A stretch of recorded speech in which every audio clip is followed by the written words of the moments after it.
Сәлеметсіздер ме, құрметті оқушылар? Бүгінгі 101-ші сабағымыз өзіңді тексер. Бірінші жаттауға назар аударайық. Берілген сөз табы туралы білгеніңді айт. Зат есім нені білдіреді, қандай сұрақтарға жауап береді? Зат есім заттың атын білдіріп, кім не деген сұрақтарға жауап береді. Келесі екінші жаттығу: сөздерді оқы. Әр қатарда берілген 5 сөздің қайсысы артық, неге? Бірінші Алатау, Алматы, Өзен, Маңғыстау, Жамбыл деген сөздер берілген.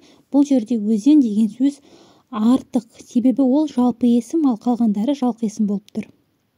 Елік, қояндар, алмалар, құстар, қаламдар деген сөздер берілген. Бұл жерде елік деген сөз артық, себебі ол жекеше зат есім, ал қалғандары көпше болып тұр, көпше зат есім. Келесі ай күміс, ата-ана, асық, жілік, тасбақа деген сөздер берілген. Бұлардың ішінде ай деген сөз артық болады, себебі ол дара зат есім болып тұр. Келесі үшінші жаттығуға назар аударайық, құрметті оқушылар. Оқы. Бұл үзінді қай ертегіден екенін есіңе түсір дейді. Қарны ашқан күшік тауда қаңғырып жүрсе, қасқыр жүгіріп келіп: "Ей күшік, мен сені жеймін" депті. "Қой көкешім, қой. Әуелі мені тойғыз, сонан соң жерсің" депті күшік. Қасқыр: "Жарайды, менің соңымнан қалмай ере бер" депті. Бізде бұл ертегі қасқыр мен күшік деген ертегі. Енді астындағы тапсырмаларға назар аударып көрейік. Ертегіден зат есімдерді теріп жазып, олардың түбірі мен қосымшасын тап.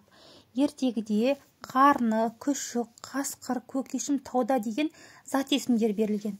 Енді қарны деген сөздің түбірі қарын, деген бізде жалғау болып тұр.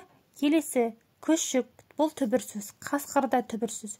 Көкешім дегенде түбірі көке, шім деген жұрнақ болып тұр. Тауда түбірі тау, да деген жалғау болып тұр. Мына жерде оқушылар ертегінің жалғасы берілген. Осы жерден оқып өздеріңіз біле аласыздар жалғасын.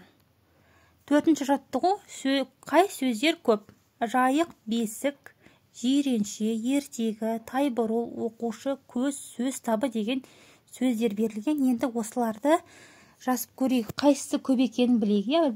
Бұл жерде жалқы есімдер: жайық, жиренше, тайбұрыл деген сөздер, бұлар үшеу екен. Ал жалпы есімдер: бесік, ертегі, оқушы, көз, сөз табы деген сөздер жалпы есім болып тұр. Бұлардың саны көп болғандықтан бізде жалпы есімдер көп екен. Оларды дәптерімізге көшіріп жазайық. Бесінші жаттығу: өлеңді түсініп оқы. Білмейді омар ораздар, жұмбақ сырлар біраз бар. Неге ұшпайды түйеқұс, күрке тауық қораздар. Дақ бар неге күнде, соны айтпаса білім бе? Неге жалғыз тұрады көртышқандар інінде? Өлеңнен күрделі зат есімдерді тап. Күрделі зат есімдер: түйеқұс, күрке тауық, көртышқандар деген сөздер. Құрметті оқушылар, осымен біздің бүгінгі сабағымыз аяқталды. Келесі сабақта жолыққанша аман сау болыңыздар.